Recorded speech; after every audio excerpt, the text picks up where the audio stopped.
Good morning everyone. Today my presentation is on hidden dangers in idiopathic epiretinal membrane. Today I will be taking you through few cases of ERM that I labeled as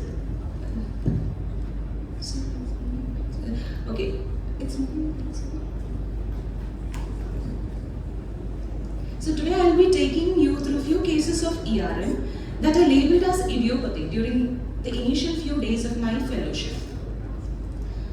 So epiretinal membrane is a very commonly occurring condition and the most common cause is idiopathic. So this is my first case, 65-year-old male with a best corrected visual acuity of 6/36. OCT showed a hyperreflective membrane on the inner surface of the retina which confirmed the diagnosis of ERM.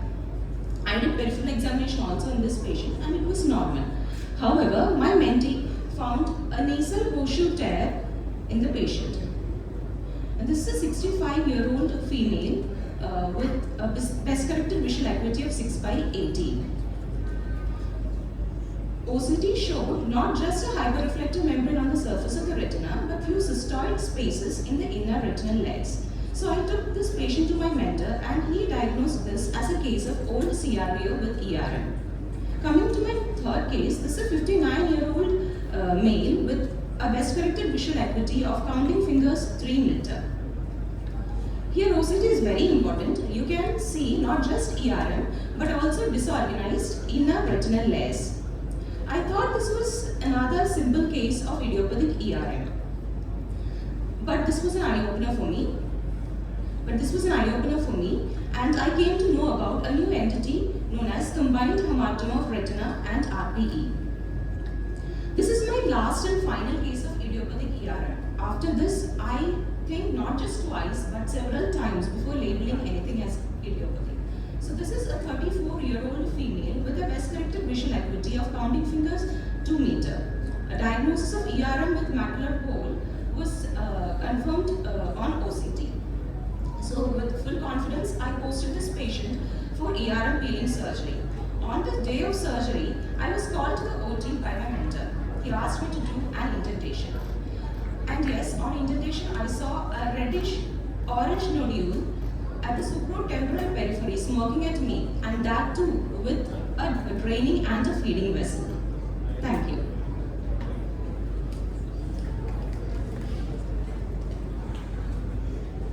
So hidden dangers are present everywhere and it's our duty to be very vigilant. So these are few rare cases which she has presented.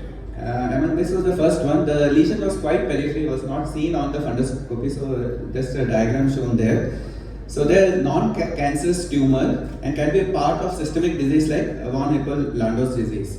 The diagnosis is very classic on clinical examination. However, you should keep Coats disease as a differential.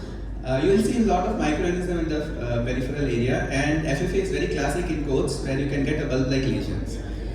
The ERMs and macular holes are a late complication, rare complication, late complication, and the prognosis is poor in all these cases. The mainstay of treatment is basically laser or cryo. Intravitreal anti-VEGF or steroid can be given as an optional thing. This is the second last case, which is shown as a combined hamartoma, where we have three main components: the glial component, the vascular component, and the RP component. The glial component is what we see as the ERM, and the RP we see as different intensity of pigmentation. When we pose these cases, this OCT is very important. What you can see here, the ERM and the retinal tissue, they both are integrated. So the surgery is really difficult, where you may peel a piecemeal of ERM or you may peel a part of retina. So the prognosis is very guarded. The prognosis in CRVO cases are also poor, mainly because of the ischemia due to CRVO. Also, OCT may show a more treated appearance if you have long-standing CMAs. This is the first case which you showed. This is a simple ERM. So what you see on the nasal side here, a shadow-like thing, that's a PVD. Whenever you see this, you should try to see for a horseshoe tear, mainly in the temporal area, supratemporal and infratemporal, which are the most commonest area.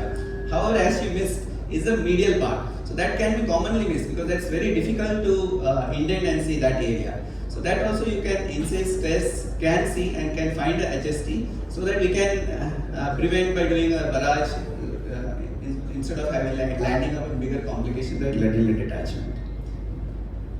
So coming back, ERM is very simple to diagnose. However, look in the periphery. Some basic thing like HST should be seen. Rare common disease can be found out like angioma or a hematoma, but HST should not be missed. It's a very simple thing, easy to diagnose. Only thing is you should persist and perseverance in seeing these breaks. Have doubt in all cases of ERM. Don't just label it as simple idiopathic ERM. If any doubt, show your seniors, show your mentors, and come to a diagnosis. I thank Nina and COC team for such a wonderful mentor. Thank you, Dr. Praveen, and I think you highlighted a common problem here.